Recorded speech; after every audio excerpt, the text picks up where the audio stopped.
Well, let's get more now on the situation around Eskom. The Treasury still outraged this afternoon from political parties and civil society groups about that decision by the National Treasury to exempt Eskom from having to report wasteful and irregular expenditure as part of its financial statements.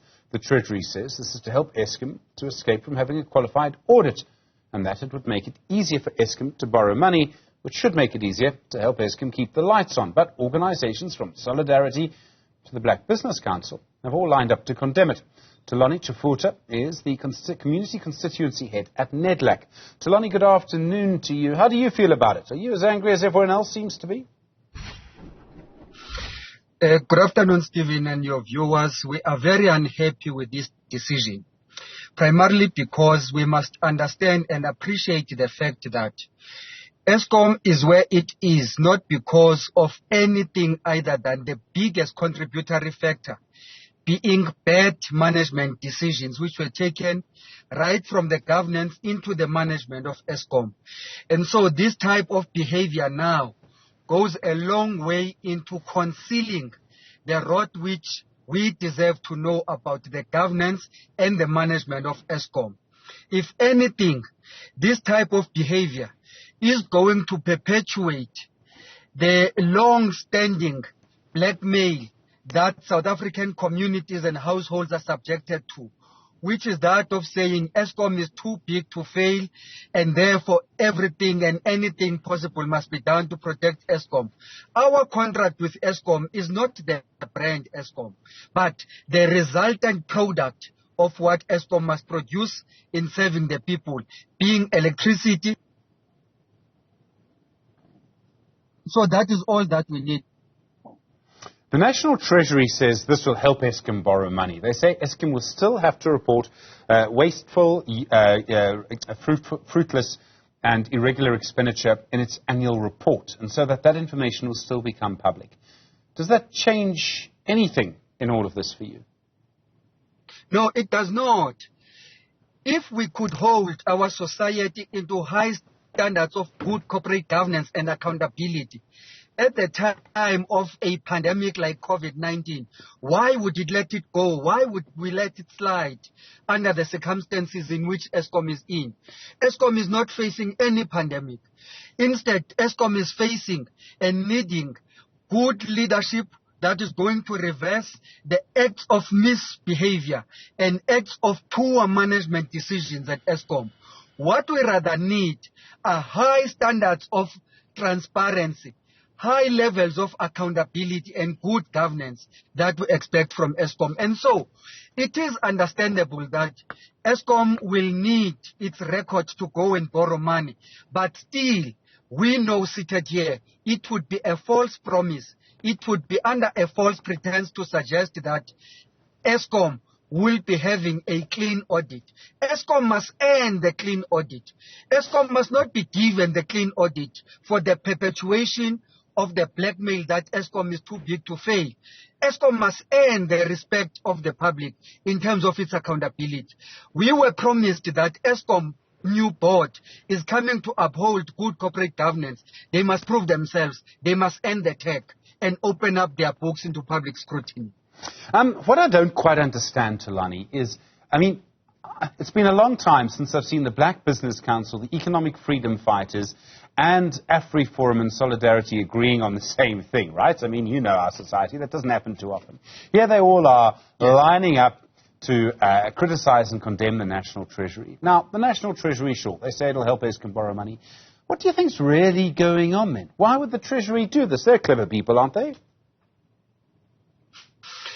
The fact that you have various players in our political landscape agreeing to support one view at one level should be appreciated as the deepening and maturing of our democracy.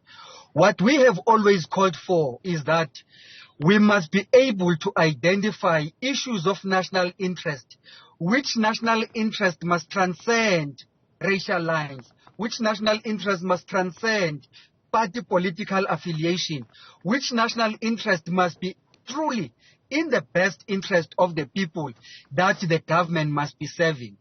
Even the National Treasury on its own is not immune from that scrutiny. Even National Treasury itself is able to falter along the way. And when anyone and everyone crosses that line of faltering the national interests, it is up to us as all social partners to rise and say, here we are taking a wrong direction. Thulani, there's been a huge debate around what the problems are at Eskom. Some people say it's corruption. Some people say it's technical problems. It seems the Electricity Minister, Kgosientsho Ramakopa, first said that it was technical problems and not corruption, but now says it is corruption. The NUM says it's corruption. Other people say it's something different. How big a role do you think corruption has played in the problems at Eskom? Which is another way, really, of asking you, how worried are you when the Treasury grants this exemption? They're, in a way, the same question. Corruption is one single biggest factor that accounts for the blackouts that we have. Sure. Not only at Eskom, across all our governance.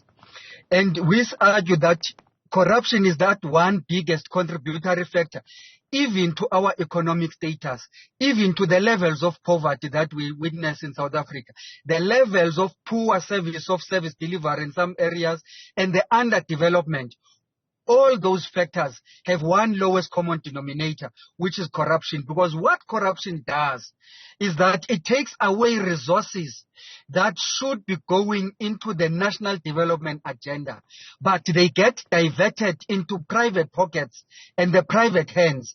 And so where they should be providing proper maintenance of roads, delivery of services to communities, maintenance of our electricity plants, that resource goes into the private hands and into the private pockets.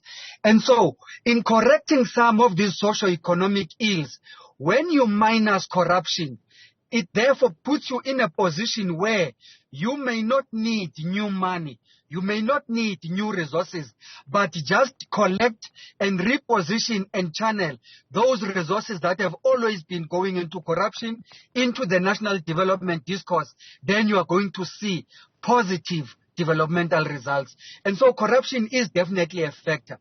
It becomes more concerning with the action that has been taken by the National Treasury, because the former CEO of Eskom came out and suggested that there are high proportions of corruption that include the highest levels where this corruption has been reported.